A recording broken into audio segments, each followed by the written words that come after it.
Hi, my name is Laura Resco, and I'm Director of Hotel Intelligence for the Americas at Hotstats. As we start our journey through 2025, let's take a look at the key profit and loss trends we observed last year. To put performance trends into context, I'd like to start with an overview of top and bottom line results for the United States, as well as three other major global markets: Europe, Middle East, and Asia Pacific. It's clear that 2024 was a lackluster year for the United States. Despite achieving growth in its top line, it's the only region that saw gross operating profit per available room decline year over year. It's also the market that had the greatest movement in terms of profit margins, decreasing by 1.1 percentage points. To further highlight the uniqueness of the US trends, we're showcasing here the flow-through percentage of all four markets. In a nutshell, flow-through is the share of incremental revenue converted into profit. So while 53 cents out of every extra dollar of revenue were converted into profit in Europe, 43 cents in the Middle East, and 27 cents in Asia Pacific, in the United States, hotels experienced a drop of 4 cents of profit for every dollar gained in the top line. The flip side of this coin is that every dollar of extra revenue in the United States was followed by an increase of $1.04 in costs. So at this point, you're probably wondering, what cost movements are behind these results? Well, labor is the biggest hole in the bucket across all four regions.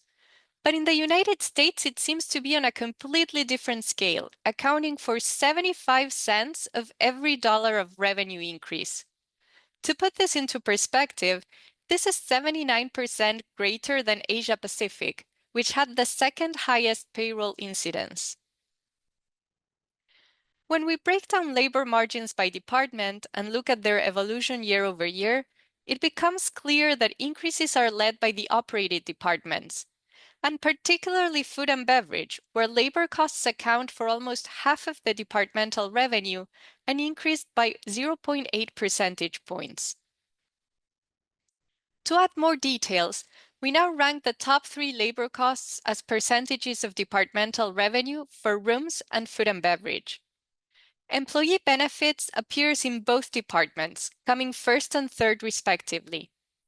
The increasing importance of this cost line is a reflection not only of the inflationary context in the United States, but also the competitive landscape in which hotels attract and retain staff members, who are now more than ever looking beyond their salaries to make decisions about their employment. We now compare the year-over-year rate of growth of total revenue and labor costs on a per available room basis by month. Clearly, labor costs have outpaced revenue every single month of 2024, with only June and September achieving a closer match. As a result, labor costs increased 5.9% in 2024, more than doubling the annual growth in TRevPAR. Moreover, the 1.1 percentage point increase in payroll matches exactly the full GOP margin erosion we saw in the first slide. And this direct relationship between labor and profit margins was a common thread across all segments of the brand scale. From ultra-luxury all the way to midscale and economy, profit margins were down in 2024, and this decrease can be explained almost point by the upshots in labor cost percentages. Despite the consistency of the previous slide, the top-line stories across the brand scale differ. Ultra-luxury, luxury, and upper upscale properties experience significant TRevPAR increases, which is explained by the sustained appetite for high-end experiences and, as we'll see in greater detail, a strong recovery of group travel and events. However, midscale and economy properties had to deal with a revenue contraction given that their guest base was the hardest hit by inflation and found it more difficult to allocate any discretionary spending to travel. But let's now look at the effect these top-line movements had on the bottom line. Of those that saw revenue increases, only ultra-luxury properties managed to achieve a positive flow-through, converting to profit almost 5 cents of each dollar of extra revenue. Luxury and upper upscale, on the contrary, saw their bottom lines contract by 15 and 2 cents respectively. In the case of midscale and economy, we talk about flex instead of flow-through because we're not interested in how much of the revenue contraction translated into losses, but rather how much hotels were able to save. That 9.6% flex result indicates that midscale and economy hotels saved almost 10 cents of profit for every dollar of revenue lost. And this is a great testament to the resilience of these properties. The results in this slide show why investors have been showing a preference for both ends of the brand scale. From a guest segmentation point of view, the United States clearly continued on the normalization path in 2024. Rooms revenue generated by the transient segment was down compared to 2023, remaining slightly ahead of where it was in 2019. Groups, on the other hand, were up 0.8 percentage points year on year and matched their pre-pandemic level. Zooming into this group recovery, we now break down performance by subsegment. It's very interesting to note that the growth in group revenue percentage is explained entirely by corporate, while the rest of the subsegments remained unchanged. The rise of corporate groups has had a definite impact on conference and banqueting revenue within the F&B department. Revenue per square foot has grown year over year across all major event items, but the increases in room rental and setup charges, as well as audiovisual, are of particular interest because they point towards more complex events taking place at the hotels.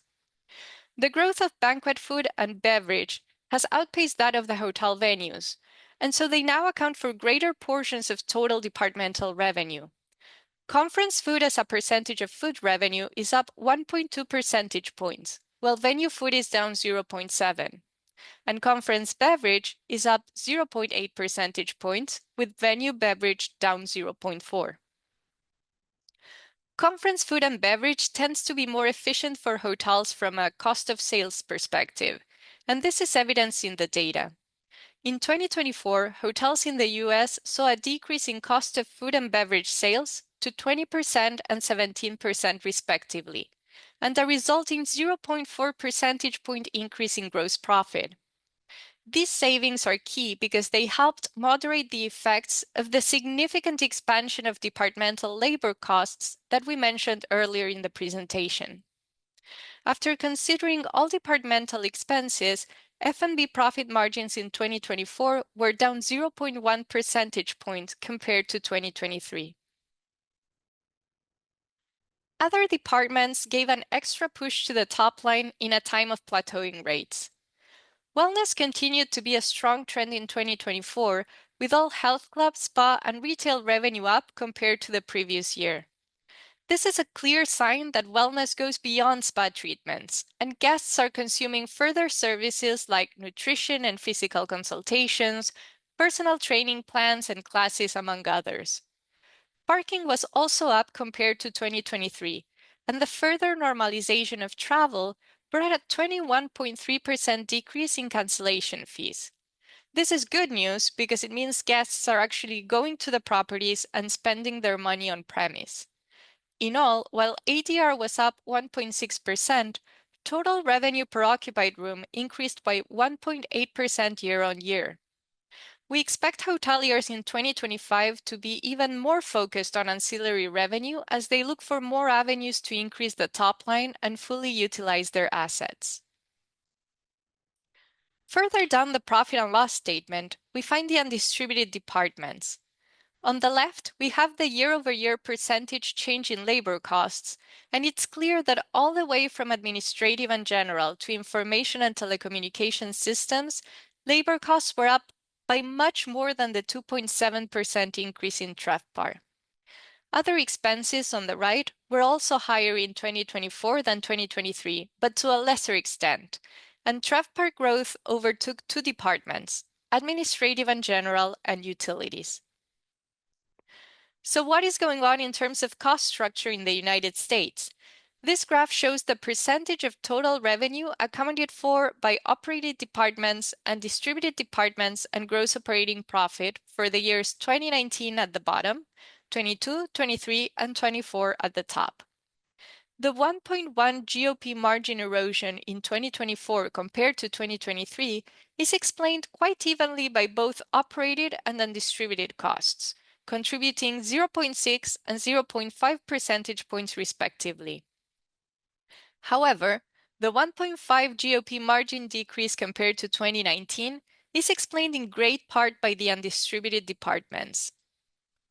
Zooming into these, we can see that the administrative and general department and utilities are the drivers of the undistributed cost creep from 2019. In administrative and general, it's management salaries and wages that is pushing costs upwards. This consists of general managers, directors of operations, directors of finance, and their respective assistants, among others. In the case of utilities, growth is mainly driven by the cost of electricity. However, as we've seen in the previous slide, utilities were the undistributed cost that grew the least year over year. So even though it's still significantly higher than it was pre-pandemic, increases are decelerating. In all, hoteliers in 2024 are operating with a heavier cost structure, which is putting pressure on flow-through and profit margins. To sum up, despite managing to increase its top-line performance, the United States is the global market that experienced the greatest profit margin erosion and the only one to see profit decreases in 2024. The sustained increase in labor costs ahead of total revenue is a key challenge to profitability across all brand scales. Demand segments are normalizing, with a continued recovery of corporate groups.